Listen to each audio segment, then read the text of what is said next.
when you're doing work for equity and you're having a buyer do the work for a discount on the price, so they're getting the ability to create value, create equity by adding the work that they do, you should have the same exact check and balance with your buyer as you do with the contractor. Now, a buyer that lives there and works a full-time job isn't going to be obviously able to work on the property full-time for 3 weeks or however long it's going to take to get the job done. So you've got to have a little bit more of a lax schedule. So the first 5 items on their checklist, now we're not releasing draws here, but we want to make sure they do the work. Ultimately, we want them to do the work. That's why we discounted the property, the price on the property. So in this case, we have the same 5 items. In this, we have a little bit of a longer window. Instead of 7 days, we have maybe 30 days because the buyer has to move in, and obviously they still have their life. But we then will come and check after they've let us know that the work is done, so we can verify that it's been done, and of course verify that to some degree it was done the right way. So ultimately, there's a lot of similarities there, and we treat the buyer, let me say that we structure the buyer really the same as we would structure a contractor, with that check and balance and what we call a very simple work scope. A work scope that has the items that to be done listed out, and then just broken down typically in increments of 5. Kind of easy, not overcomplicated, very simple for everybody to understand. So, okay, so if you're looking at the numbers, you're seeing that we borrowed more than we would need for the rehab. Thus the title of the video or the training, OverFi. It's just a great strategy. So let me tell you what happened. So if we borrowed 160 and we paid 130 and we put 10 in it, we put 20 in our pocket. So 160 minus 130 is $30,000 minus $10,000 for repairs that we did. That means we put $20,000 in our pocket when we closed it. And I've got a copy of the check here. So the old buy a house, get a check. We closed this deal. It was 2 or 3 days right before Christmas. And ultimately we put $20,000 in our pocket from the overfinance. Now, that money is tax-free. Took me a minute to figure that out. It's tax-free because it's a loan. You borrow the money, you're paying it back. So therefore, the money you put in your pocket from the overfinance is non-taxable income because it's a loan that's going to be paid back.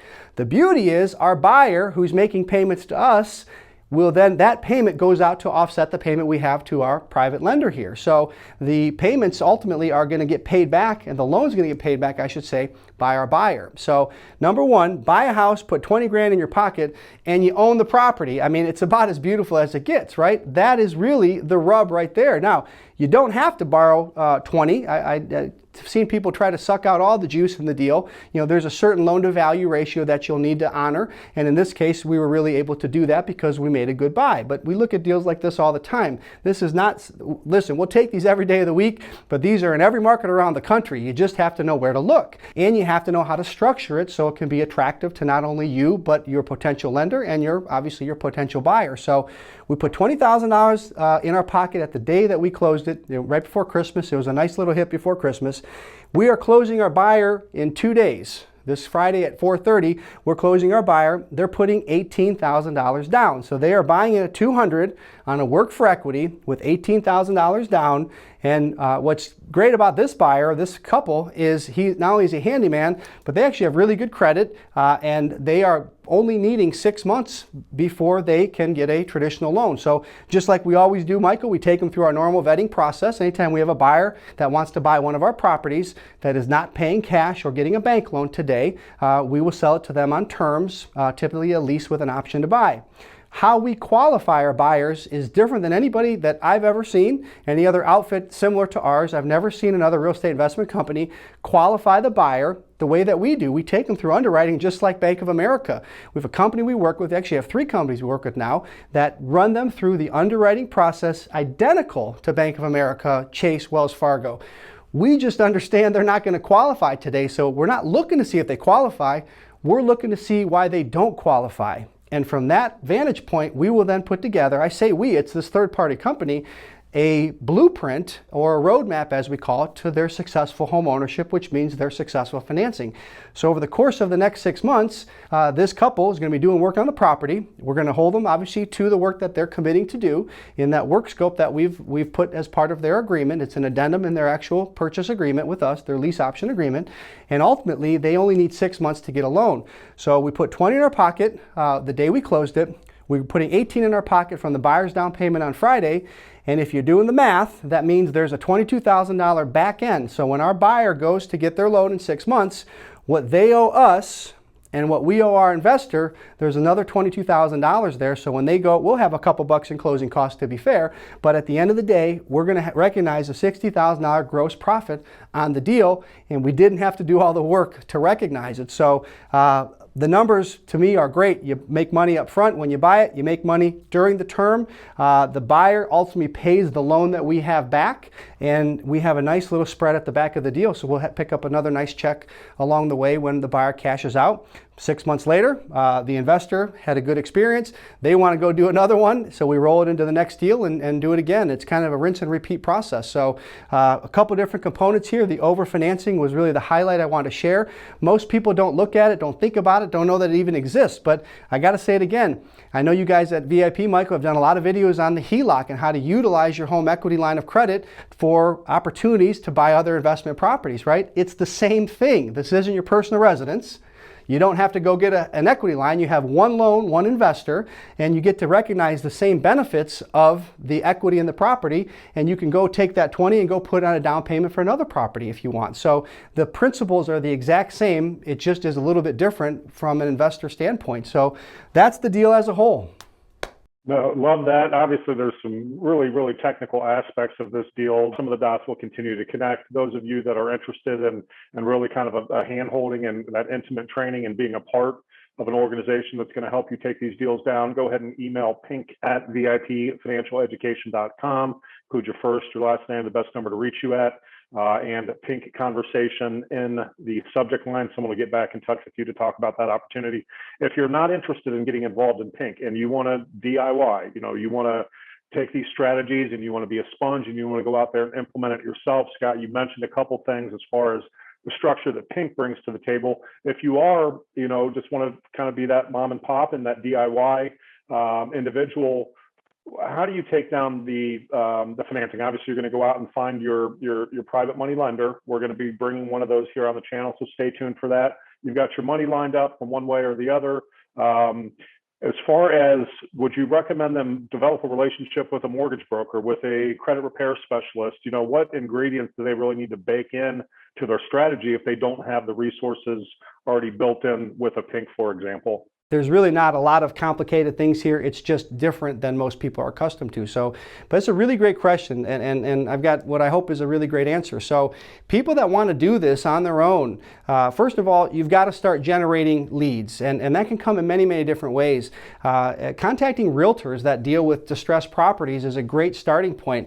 A lot of people that have a distressed property, first place they go to is to an agent to list it. So finding realtors that kind of scour the MLS is a really good starting point. There's also realtors that specialize in selling foreclosed properties. So those are called REOs, or real estate owned, and every lender, or at least mortgage lender, note servicer has an asset manager that is responsible for kind of the disposition of the properties they take back, and they typically have realtors in every city that they identify and that they end up listing most of those properties with.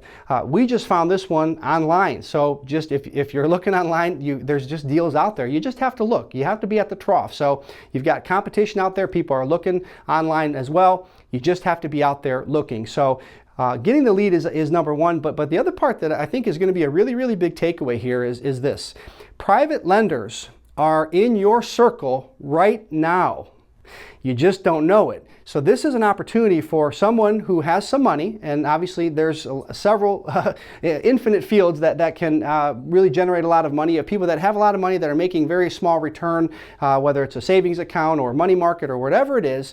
In this case, we're paying 12% interest. So that's high interest on it, but that's very normal for a private lender. For using OPM, we have no money out of our pocket in the deal, so we have no risk at the end of the day, if you will. We have a loan on the property. They're collateralized. They have a first mortgage, they have an only mortgage, and obviously a property that's worth a lot more. So we're able to pay them a nice rate of return because we're not even really paying it. Our buyer's ultimately paying it, and this is just a 6-month term. So we actually talk a lot with our folks about how to find private lenders. There's people in your circle right now that if they could have a safe, secure, collateralized way to invest in real estate, kind of help you out and make some money at the same time, the way that we teach people how to structure it can be really attractive. attractive and can be really safe. And let me take it one step further. I never touched the 160. I never laid my hands on that. That goes right to the title company. The title company, the investor wires in the title company. They take care of the closing. They actually cut us a check back for the difference. And so we don't touch the big money. It's wired in. It's all handled by a title company. They draft the mortgage and they record it. They make sure everything is done properly. So this can be done by anybody. There's people that like to work with us. There's people that like to do it themselves. Starting point, as you are generating leads, and you need to start looking at leads now. You start looking. But you also want to start cultivating relationships that are in your circle right now. An uncle or an aunt, your dentist, the chiropractor. I mean, there's people that really are in your circle right now that you don't even know exist that might be a good lender for you. One of our affiliates the other day was at a Christmas dinner party, and turns out the brother-in-law, who he wasn't too close with, had some good fortune recently, and they started talking about what he's doing, and he now has committed to put money up for the next deal that our affiliate's doing. But knowing what to say and how to structure it and how to speak intelligently, again, it's very, very simple. We're big believers in keep it simple, silly, but you have to be able to speak intelligently, obviously know how to structure the deal. So my advice for people wanting to DIY it would really be those parallel tracks. You'll find buyers, you'll find mortgage lenders to work with your buyers, but what you need right now is to start looking at a lot of leads, and obviously we have several ways that we generate leads, but you also want to be looking for somebody in your world that would like to make a nice rate of return, ultimately help you out and make a couple bucks along the way. There's a way to do it where it's a safe, it's a collateralized the right way. The loan to value is a very conservative loan to value ultimately, and ultimately it's a positive for everyone involved.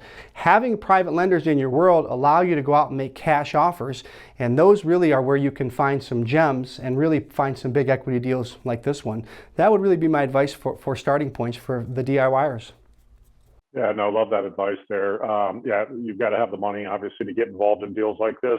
Obviously, we're going to be featuring other creative strategies on the channel here with Scott here on the whiteboard, breaking them down. There are plenty of no money, no credit investment strategies out there as well that are part of this kind of Swiss Army knife approach, where it doesn't matter what deal's coming across your desk, guys.